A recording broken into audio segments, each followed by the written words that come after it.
All right, and we're back. So hopefully that made sense.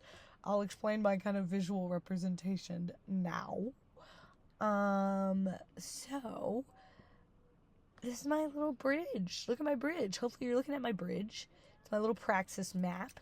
So it's kind of I wanted to kind of have something that explained how I was integrating your theory and all the theory that we've learned throughout the semester into the implementation of care, and specifically within the context of kind of my youth and safe supply and blah blah blah context, obviously. So yeah, I came up with a bridge. So, here's my little landscape. Look at it. The river, it's the river of power. My little bridge is going over the river of power. So I kind of explained before that on the left side of the bridge is going to be, me, my professional authority. And this kind of represents the starting point of the professional. And it's grounded in what you talked about in class, which is my visible authority and kind of the legal, institutional, and systemic power that we carry the moment we enter a professional role, and the moment I walk into the room as the professional in the room. And then on the right bank, the right side of the bank is youth lived experience. So that represents the goal of relational engagement. It's the site of the young person's self-determined truth and their agency and their expert knowledge. And then underneath in the water, the bad part, the choppy, scary waters, is it kind of represents the like I said before, the institutional context, the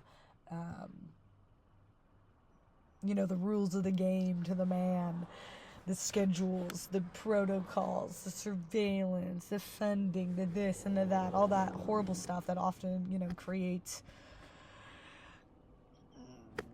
currents and waves that pushes professionals and us as educators towards control and authority rather than towards connection. So, and then, I kind of already said to you before what the 4 pillars represent. So, they're the vertical supports of my bridge. So they represent kind of the ethics and responsibilities required to keep our relationship and our bridge from collapsing into the murky institutional waters. So, as I already said, my first pillar is, God, I can never say this word. Epistemic responsibility. That was my first one. So recognizing youth as the expert. Then my second one was relational integrity, which is, protecting silence, protecting agency, protecting youth's choice to be silent. Third is my shared agency. So that's moving from, surveillance and super strict shenanigans to more democratic care in safer supply context. And then radical accountability is my fourth one, which was prioritizing impact and repair over intent.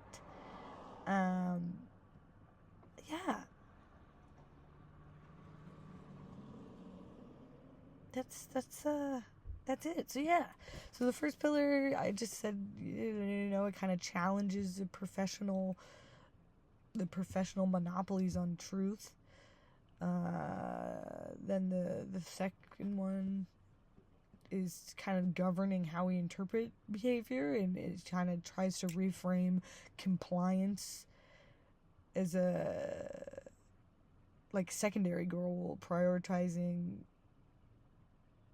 the protection of youth agency, and then and their right to set boundaries. And then the third one was just my, it kind of addresses the entire architecture of power, so the space and place. And then the fourth one, my radical accountability, is just the anchor. It's the anchor that we have to take responsibility for impact of our actions, regardless of our intent. So those are my 4 pillars. And then my planks of theory is going to be the planks going across the big bridge, or the specific academic theory and authors that allow me, the professional, to safely traverse the power gap and travel across my bridge. Without the theory, without the planks of knowledge, then my bridge is incomplete. I need that. I need my planks. I need my planks of knowledge. So, so I just used, I'll just quickly go into the ones I used. I used white, and what I took from that, I just kind of made a note of what I took. I have, valuing diverse ways of knowing beyond academic training. I used Laferme, the for muddled words warning, that's my tool. I used it, and what I got from that is kind of preventing professional yap and jargon and all the shenanigans from erasing youth voice. For Bootlayer and Sultana, it's relational noticing. So that plank is about moving beyond, just the focus being on the youth, and kind of moving beyond diagnosis of youth, and to see kind of deeper into the systemic context of their behavior and all the different aspects of why that behavior is happening. The next plank is my ethical boundary plank, and that was the Richmond article, and that's kind of about viewing boundaries as more sites of safety and consequence management versus being bad. And then my next plank is the professional humility plank, and that was the Michalek AL, and that plank's about kind of recognizing the limits of our expertise, recognizing that there's large limits to our expertise, to be honest, and staying curious about the silence and always asking questions. And then I did the space versus place plank. It's a job article, and that's challenging the super surveillance heavy design of clinics and classrooms. So that's that plank. And then the next plank is my power with dynamic, and that was a Della Porta article, and that's about sharing influence and co-constructing the environment. And then my democratic care plank, which was the Toronto article, which I said was Tonto the whole time, which I think that's like Cowboys. Tonto. That's like a cowboy thing, right? Anyways, that's what I had in my head the whole time. But anyways, that plank is about ensuring that those that I'm caring for have a say in how they are cared for. Not if they're cared for, but how they're cared for. And then my next plank is the supportive social learning, and that was a Hal and Coffin article. And that plank's about building community responsibility, like us as a community being we need to focus on this rather than force compliance of you need to do this. So that was that plank. And then the next plank is my reflexive relational model, and that was the Man, Feeder, and Steckley article. So that was just analyzing how that plank made me think about how analyzing how I personally how I am personally implicated in this institutional power. What decisions am I making that connect me to the water underneath the bridge that I don't want to be in. And then my last plank is a plank of yours. The ethics of discomfort. I liked that a lot. I liked when we talked about that. So that plank is just kind of all about choosing the discomfort of repair over the comfort of good intentions. And then I was feeling kind of crazy. So I put a little anchor down. It's not a very well drawn anchor, but my anchor down the middle here is my relational repair anchor.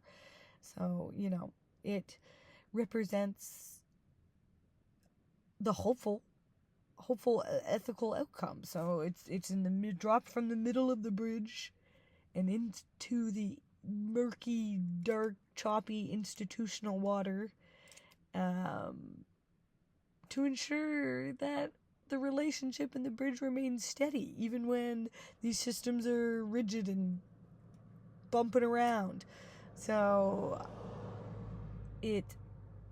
my anchor represents that, a professional is not just,